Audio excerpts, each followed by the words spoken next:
लोग भरोसे कवन के बैठ रहे अरगाय, ऐसे जियरहि जम लुटे जस मटिया लुटे कसाय। नमस्कार दोस्तों, मैं अविनाश दास रेशनल कबीर यूट्यूब चैनल में आप सबका हार्दिक स्वागत करता हूं। साथियों, यदि चैनल को सब्सक्राइब नहीं किए हैं तो सब्सक्राइब जरूर करें, शेयर करके अपने सभी ग्रुपों में सभी मित्रों तक पहुंचाएं, बेल आइकन को प्रेस करें, ऑल नोटिफिकेशन ऑन रखें ताकि हर नया अपडेट आप तक पहुंच सके। लाइक और कमेंट जरूर करें दोस्तों। इस चैनल का उद्देश्य किसी भी जाति, धर्म, संप्रदाय या व्यक्ति विशेष को आहत पहुंचाना बिल्कुल भी नहीं है। यह चैनल देश में जन जागृति के लिए क्रिएट किया गया है। वैज्ञानिक सोच को उद्घाटित करना, तर्कशीलता को विकसित करना इस चैनल का उद्देश्य है। साथियों, मैंने सदगुरु कबीर साहब की एक साखी आपके सामने रखी है। लोग भरोसे कौन के बैठ रहे अरगाय, ऐसे जी रही जम लुटे जस मटिया लुटे कसाय। सदगुरु कहते हैं कि ये लोग, ये धार्मिक लोग किसके भरोसे हाथ पे हाथ धर के बैठे हैं। ये मुसीबत, ये बुढ़ापा, ये दुख, ये मन की कुंठा और ये गरीबी और ये लाचारी इस तरह से तुम्हें लूटेगी जिस तरह जो है एक कसाई बकरा के मांस के लोथड़ों को लूटता है, उसका जो है बोटी बोटी काट काट डालता है। इसी तरह तुम्हारे जीवन की जो अच्छाइयां हैं, तुम्हारे जीवन में जो विकास की जो उम्मीदें हैं, तुम्हारे जीवन में जो आध्यात्मिक रूप से अपने आप को, अपने मानसिक रूप से अपने आप को, आर्थिक रूप से अपने आप को विकसित करने की जो क्षमता है, वो सारी क्षमताओं को ये दूसरे के भरोसे बैठे रहने की जो प्रक्रिया है वो लूट लेगी। किसी के भरोसे बैठे रहने से काम नहीं चलेगा, उठ खड़े होना पड़ेगा। कल के स्ट्रीम में मैंने बताया था कि पांडव लोग तो सोचते थे कि परमात्मा हमारा रिश्तेदार है और सारी सेना को दूसरे तरफ दे दिया श्री कृष्ण, दुर्योधन के तरफ। केवल अकेले इस तरफ हो गया, बोला हम शस्त्र भी नहीं उठाएंगे तब भी तुम्हारा काम बन जाएगा। काम तो बना, लेकिन जो है इतना बड़ा परमात्मा को अपने साथ में पाने के बाद आखिर में हिमालय के बर्फों में गल गल के मर जाना पड़ा। क्या फायदा हुआ? तो कल इसको हमने पढ़ा था दोस्तों। आज ये समझना है कि सतगुरु कहते हैं कि कोई भी अवतार तुम्हारे उद्धार के लिए नहीं आएगा। सारे अवतार झूठे हैं। 10 अवतार, 24 अवतार झूठे हैं। 10 अवतार ईश्वरी माया करता कै जिन पूजा, कहाँ कबीर सुनो हो संतो उपजय खपे सुदूजा। पिछले स्ट्रीम में इसको मैंने बताया था आपको। तो साथियों, आज हम देखेंगे एक पद है, राम गुण न्यारो न्यारो न्यारो, अबझा लोग कहाँ लो बूझे बूझन हार विचारो। केते ही राम तपसी से जिन्हें जग बिठ माया, केते ही कान भय मुरलीधर तिन भी अंत न पाया।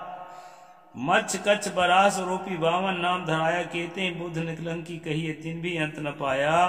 केते ही मुनिजन गोरख कहिए तिन भी अंत न पाया।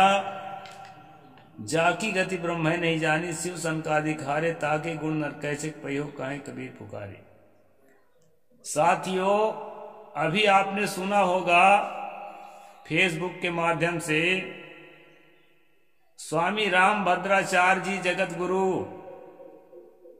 वो कहते थे कि हनुमान चालीसा के पाठ करोगे ना और रामायण जी के 1 दोहा का पाठ हर रोज कर लोगे तो तुम बीमार बिल्कुल नहीं पड़ोगे रतन जी। बीमार पड़ ही नहीं सकते, और जो है और मोटे हो जाओगे। और क्या हुआ, अभी हॉस्पिटल में खुद भर्ती हैं। सदगुरु ने कहा किसी देवता के भरोसे, किसी भगवान के भरोसे हाथ पे हाथ धर के मत बैठो, उद्यम करो, परिश्रम करो, अपने आप को विकसित करो, पढ़ाई लिखाई में ध्यान दो, बच्चों को पढ़ाओ लिखाओ। शिक्षा से मन विकसित होता है, और विकसित मन जो है जीवन के हर पहलुओं को विकसित करता है। और जीवन के हर पहलू जब विकसित होते हैं दोस्तों, तो हम जो है समाज को विकासशील बनाने में जो है सक्षम हो जाते हैं। ये मन के और प्रकृति का संबंधित नियम है। तो सदगुरु कहते हैं कि किसके भरोसे तुम पड़े हो, राम नाम जपना पराय माल अपना, ऐसे थोड़े काम चलेगा।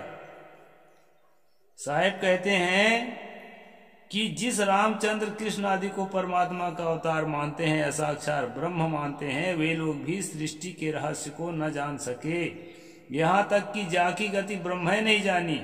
जो अहम ब्रह्मास्मि कह करके अपने आप को ब्रह्म कहते हैं, मतलब पूरे संसार का स्वरूप ही अपने आप को मानते हैं, वह भी संसार के प्रकृति के रहस्य को नहीं जान सके।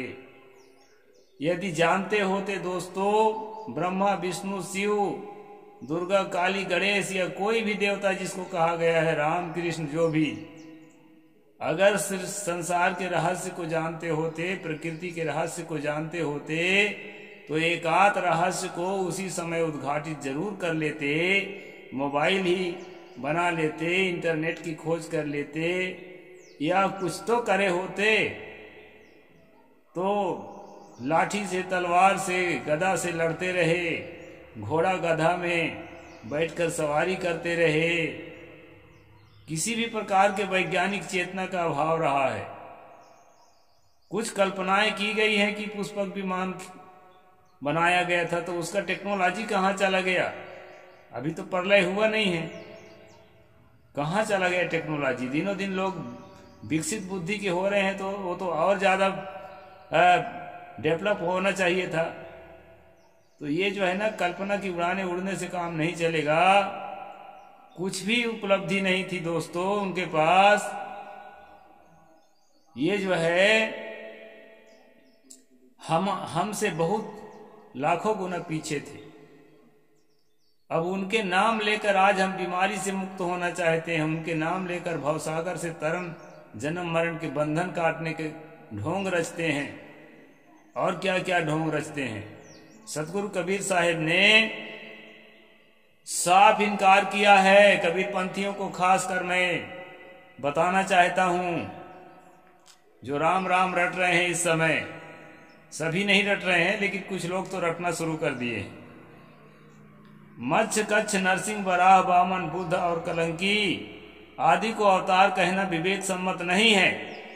यहां लिखा हुआ है, कितने ही ऋषि मुनि गोरखनाथ आदि हुए, वे भी स्वस्वरूप के यथार्थ बोध में न ठहर कर अनुमान कल्पना में ही भटक गए।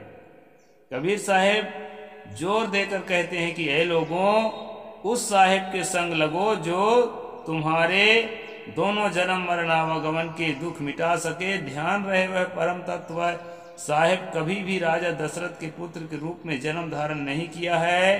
कबीर साहिब कहते हैं, दशरथ सुत त्यों लोग कहीं जाना, राम नाम का मरम है आना। किसी अवतार और पैगंबर के भरोसे मत बैठे रहो, अपने बाहुबल का भरोसा करो। लोग भरोसे कौन के बैठ रहे, यार गाय ऐसे जिए रही जम लुटे जसमटिया लुटे कसाय। ऐ लोगों, किसके भरोसे चुप्पी साध कर हाथ पर हाथ धरे बैठे हो? अकर्मण्य और आलसी लोगों को तो यम उसी प्रकार लूटता है जैसे मांस को कसाई। अर्थात परावलंबी आदमी अपना सब कुछ गंवा बैठता है। इसलिए उन्होंने कहा, कर बहिया बल अपनी छाड़ बिरानी, आज जाके आंगन नदिया बहे सो कसमर प्यास। इतिहास साक्षी है, मुट्ठी भर विदेशी लोग भारत आए और देश को रौंद डाले, तमाम मंदिरें तोड़ी गई, किंतु तथाकथित भगवानों के कानों में जूं तक नहीं रेंगी। देश के लोग अवतार के भरोसे बैठे रहे, लोग सोचते थे कि खंभा फाड़ कर अभी भगवान निकलेगा और सोमनाथ के मंदिर लूट लिया गया है और कई मंदिरों को तोड़ ताड़ दिया गया, लेकिन खंभा फोड़कर कोई भगवान नहीं निकला। और बात तो छोड़िए, जब कार सेवकों के द्वारा मस्जिद ढहाया जा रहा था, उस समय जब गोलियां चली तो गोलियों की बौछार से कितने लोग मर गए, कितने लोग घायल होकर गिर गए, लेकिन भगवान वहां पर प्रकट नहीं हुआ। तो ये ढोंग है दोस्तों, कहीं कोई अवतार या कोई भगवान प्रकट नहीं होता। सदगुरु कबीर साहिब ने साफ साफ शब्दों में इनकार किया है। इतिहास साक्षी है, मुट्ठीभर विदेशी भारत आए और देश को राउंड डाले, तमाम मंदिरें तोड़ी गई, किंतु तथाकथित भगवान के कानों में जू तक न रेंगी। देश के लोग अवतार के भरोसे बैठे रहे, किंतु आकाश से कोई अवतार नहीं उतरा और न हमारा उद्धार ही किया। इसलिए है मैं अवतार और पैगंबरों की बैसाखी फेंक कर अपने पुरुषार्थ का भरोसा करना चाहिए। कबीर साहिब ने भाग्यवाद, भगवानवाद, देववाद तथा अवतारवाद को सर्वथा परित्याग कर पुरुषार्थ पर बल दिया है। यानी कहें कबीर कछु उद्यम कीजिए, आप खाए अवरण को दीजिए। ये सदगुरु कबीर साहिब का मूल मार्ग है दोस्तों।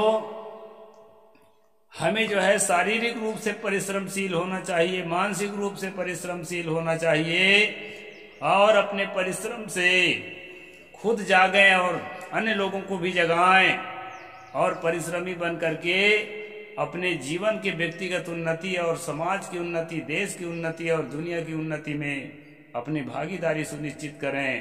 तो इस प्रकार सदगुरु कबीर साहिब एक मोटिवेशनल स्पीकर भी थे। उन्होंने जो है बहुत ही प्रेरणादायक भाषण दिया है। अभी हम दोस्तों कबीर और रामानंद इस किताब के चैप्टर जो है अवतारवाद पढ़ रहे हैं और इसके तहत जो है एक सदगुरु कबीर साहिब की वाणी मैं आपके सामने रख रहा हूं। तो मूल बीजक शब्द जो है 8, मूल बीजक साखी 236, बीजक मूल रमैनी 75, बीजक मूल शब्द 18, बीजक मूल शब्द 101, 109, बीजक साखी 166, बीजक 277। यानी सदगुरु कबीर साहिब की रचना के हवाला देकर के ये सारी बातें बताई गई है। अब ये स्पष्ट किया गया है कि सदगुरु कबीर साहिब किसी भी प्रकार से देवी देवता, भाग्य, भगवान इत्यादि अंधविश्वासों को नहीं मानते थे और न मानने के लिए उन्होंने हमें राय दिया। साहिब बंदगी। जय भीम, जय जोहार, जय भारत।